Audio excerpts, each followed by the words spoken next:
धन्यवाद। एक तो आपने समय दिया उसके लिए, इतने सालों बाद मिले हैं, सबसे मुलाकात है, उसके लिए बहुत बहुत धन्यवाद। मैं एक बहुत ही ज्वलंत मुद्दे पे आज आपको तकलीफ दी है सभी पत्रकार बंधुओं को। वो ज्वलंत मुद्दा ये है कि राजस्थान सरकार ने अभी विद्या संबल योजना जो एक लागू की है, उसमें बहुत बड़ी विसंगतियां रह गई है और वो विसंगतियां आगे आने वाले समय में बहुत ही बुरे परिणाम होंगे। सबसे बड़ी बात मैं ये कहना चाहूँगा कि आज से पहले जिस भी सरकार ने जिस भी इस संविदा पे किसी भी पद पे अगर किसी को लिया गया है तो वो आगे जाकर उसको स्थायी किया गया है, उसको परमानेंट किया गया है। ये आज तक का सिस्टम रहा है। तो आज से पहले जो भी संविदा में रहे हैं उनमें सबसे पहले स्थानीय को हमेशा मौका दिया जाता था कि भाई स्थानीय, आप कम पैसे में किसी को नौकरी पे रख रहे हो तो कम पैसे में अगर स्थानीय कोई बंदा होगा तो वो जो है वहाँ पे कम पैसे में अच्छा परिणाम दे पाएगा। बाहर का बंदा कोई यहाँ के आकर अगर नौकरी करता है कम पैसे में तो एक तो वो आने जाने में बच के रहेगा कि ठीक है साहब हेडमास्टर जी से संपर्क कर लेता है, मैं आऊँगा तब कर लूँगा। और स्थानीय लोगों के साथ में बहुत बड़ा धोखा हो जाता है। सबसे बड़ा धोखा ये होता है कि तो यहाँ के स्थानीय जो लोग हैं वो नौकरी से वंचित हो जाते हैं, रोजगार से वंचित हो जाते हैं।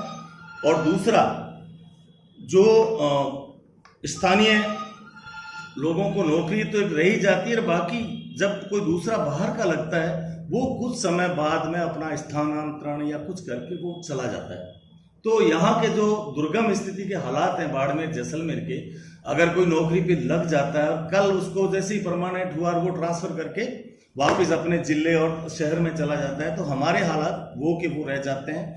तो इसलिए पहली बात तो ये रहे कि इस भर्ती में जो है स्थानीय को सबसे पहले इस मुद्दे को जो है सरकार को मैं चेताना चाहता हूं कि स्थानीय लोगों को सबसे पहले अवसर प्रदान किया जाए। सबसे पहले अवसर जो है स्थानीय लोगों को प्रदान किया जाए। उसके बाद में जो इसमें सबसे बड़ी खामी जो है वो है भारतीय संविधान के अनुसार हर वर्ग को, अनुसूचित जाति, अनुसूचित जनजाति और अन्य पिछड़ा वर्ग ओबीसी, अल्पसंख्यक वर्ग और अभी सवर्णों को भी उसमें 10% का रिजर्वेशन दिया गया है सुप्रीम कोर्ट तक ने। तो एक ये ऐसी 90-93 हजार लोगों को बैकडोर एंट्री से सरकार में शामिल किया जा रहा है, जिससे पूर्णतः भारतीय संविधान के जो सिद्धांत हैं उनके विरुद्ध है और आरक्षण जो है एक बैकडोर एंट्री से आरक्षण को खत्म किया जा रहा है। तो ये मैं मांग करता हूं कि इसमें आरक्षण की भी व्यवस्था, जिसको जितनी है उतनी आरक्षण की व्यवस्था की जाए और उनमें आरक्षण की व्यवस्था लागू करके चाहे अनुसूचित जाति, जनजाति, ओबीसी और सामान्य जिनका जितना पड़ता है उस हिसाब से लगाया जाए, क्योंकि यही भर्तियां आगे जाके स्थायी होने वाले। आज आरक्षण किसी का नहीं है तो आगे जाके ये विसंगत तरीके से जो भर्तियां की जा रही है आगे जाके यही लोग स्थायी होंगे। इसका मतलब भारतीय संविधान का पूर्ण तरह से दरकिनार किया जा रहा है। उसमें जो आर्टिकल हमारे पक्ष में है, गरीब वर्ग के तबके के पक्ष में है, उनको जो है बैकडोर एंट्री, मेरे को यहाँ लगता है कि जो अशोक जी राजस्थान के मुख्यमंत्री है, मैं हालांकि मैं खुद आज कांग्रेस पार्टी में हूँ, मैं उनसे निवेदन करता हूँ कि जो आप खुद भी उसी वर्ग से आते हैं, कम से कम जो भारतीय संविधान के मूल्य हैं उनके साथ खिलवाड़ न किया जाए। जिनका जितना हक है वो आरक्षण को लागू किया जाए, क्योंकि पहले आप खुद ही कहते हैं कि साहब अडानी जी आ गए हैं तो वहाँ सारे खत्म हो गए, तो अडानी जी राजस्थान में भी आ गए हैं तो वहाँ ये स्थिति अगर पैदा हो रही है तो ये उसमें बाकी लोगों से कोई फर्क नहीं पड़ता, चाहे बीजेपी हो चाहे कांग्रेस हो। जिसका जो हक है वो कानून और संविधान के तहत जो हक प्रदान किया गया वो मिलना चाहिए। आरक्षण की व्यवस्था इसमें लागू होनी चाहिए।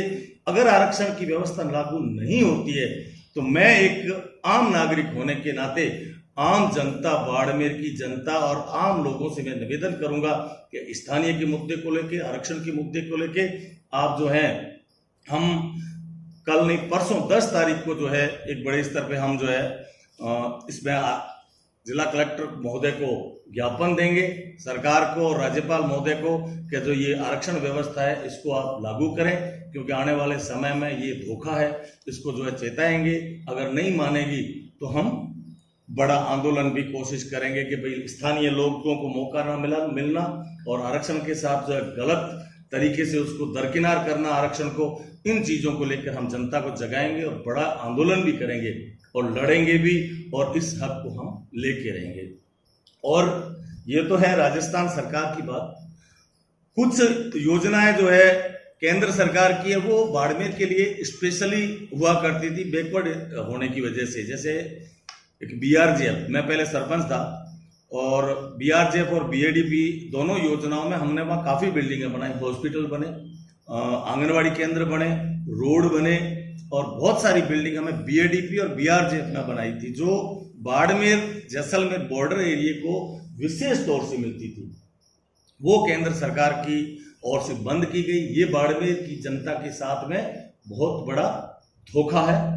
इस धोखे के लिए हम केंद्र सरकार को भी ज्ञापन देंगे, और इन मुद्दों को लेके हम जो है आज आप लोगों को तकलीफ दी है कि बाड़मेर की लोकल मुद्दे, इन लोगों के लिए लड़ना हमने तय किया है कि हम 10 तारीख को जो है इकट्ठे होंगे, एक कमेटी बनाएंगे, अच्छे तरीके से हम ब्लॉक स्तर पे जाकर, राजस्थान लेवल पे भी लड़ना पड़ेगा या ब्लॉक स्तर पे जाकर लड़ना पड़ेगा, तो हम लोग लड़ेंगे। यही आज की बात है, और कोई आप कुछ बात संगठन नहीं, हम जो है आज ही मैं आपके सामने संगठन का नाम दे रहा हूँ। उस संगठन का नाम होगा आम जन संघर्ष समिति बाड़मेर।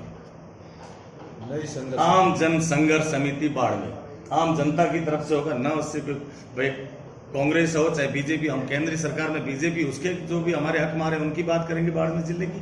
अगर राजस्थान की सरकार हमारे हकों के साथ कुठाराघात करेगी तो हम उनसे भी लड़ेंगे। ये आम जन संघर्ष समिति बाड़मेर के नाम से हम बैनर लड़ेंगे, और हर जगह से लोगों को निवेदन करते हैं, आपसे भी मैं निवेदन करूंगा कि मेरी जो बात अगर वाजिब लगती है आपको, तो पूर्णतः पब्लिक तक पहुंचाएं।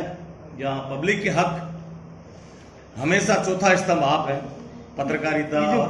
बीआरजेएफ और बीएडीपी का जो मसला है, ये आज से तो हुआ नहीं है क्या? इसमें क्या लग रहा है कि यहाँ के जो स्थानीय जो नेता है वो इसको लेकर इसकी वकालत सही तरीके से कर नहीं पाए, या वजह क्या? क्योंकि एक बहुत बड़ी राशि जो है वो 130 करोड़ के आसपास जो बाड़मेर जैसलमेर को सालाना नुकसान हो रहा है, और इसके लिए एक्चुअल में तो देखो ये केंद्र सरकार की राशि है।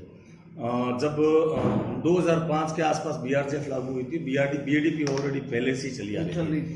तो बीएडीपी के लिए पहले तो पूरे बाड़मेर जिले में बीएडीपी का बंटवारा होता था, हर पंचायत में जहाँ जैसे प्रतिनिधि यहाँ पे बांटते थे, कभी ये काम लगाओ कोई भी। उसके बाद में बीएडीपी की गाइडलाइन ये है कि आप 15 किलोमीटर के अंदर अंदर आप सारे काम करोगे, तो वो भी ठीक चल रहा था। पर अब ये सेंट्रल गवर्नमेंट का काम है, तो यहाँ के जनप्रतिनिधि जो भी हैं उनकी कमजोरी है कि जो बाड़मेर की राशि है जो काट दी गई है। इस स्तर पे लड़ाई पे आ जाएगी कि हमारे हक चाहिए, तो मेरी एक और बहुत बड़ी जो मेरी सोच है, मैं कहता हूँ कि आज की तारीख में बाड़मेर जिले में करोड़ों अरबों रुपए के संसाधन जो है केंद्र और राज्य सरकार को जा रहे हैं पेट्रोलियम के रूप में। करोड़ों और अरबों रुपए के रूप में हमारे संसाधन, अगर यहाँ वातावरण खराब होता है, हवा खराब होती है या जमीन खराब होती है, सब कुछ होता है तो बाड़मेर वासियों का होता है। तो जो यहाँ से करोड़ों अरबों रुपए का संसाधन जो पैसा क्रूड ऑयल वगैरह जा रहा है, जिससे सेंट्रल गवर्नमेंट और केंद्र राज्य सरकार दोनों पैसे कमाते हैं, उसमें भी हमारे बाड़मेर जिले का प्रतिशत होना चाहिए। जितना पैसा हमारे को वापिस बाड़मेर जिले में लगना चाहिए, ये हमारी संघर्ष समिति का बहुत बड़ा मुद्दा रहेगा आगामी तौर पे। अगर करोड़ों रुपए जाते हैं तो हमारा 10% से 20% हमारी राशि बाड़मेर जिले में लगनी चाहिए। बाड़मेर का पैसा है, आप दूसरी जगह लगा रहे हो, दूसरे स्टेटों में लगा रहे हो, तो कम से कम जिस जमीन से वो पैसा निकल रहा है उस जमीन पे तो लगाओ, चाहे खेती पे लगाओ, चाहे आप उसके डेवलपमेंट के लिए लगाओ, हॉस्पिटल के लिए लगाओ, एजुकेशन के लिए लगाओ। आप एक राशि, मैं निवेदन करना चाहूंगा, मांग करता हूं केंद्र सरकार से कि एक राशि 10 से 20% के आसपास जो आपका फायदे की जो फायदा होता है, उस फायदे का परसेंटेज जो है बाड़मेर को हिस्सा मिलना चाहिए। जी मी जी।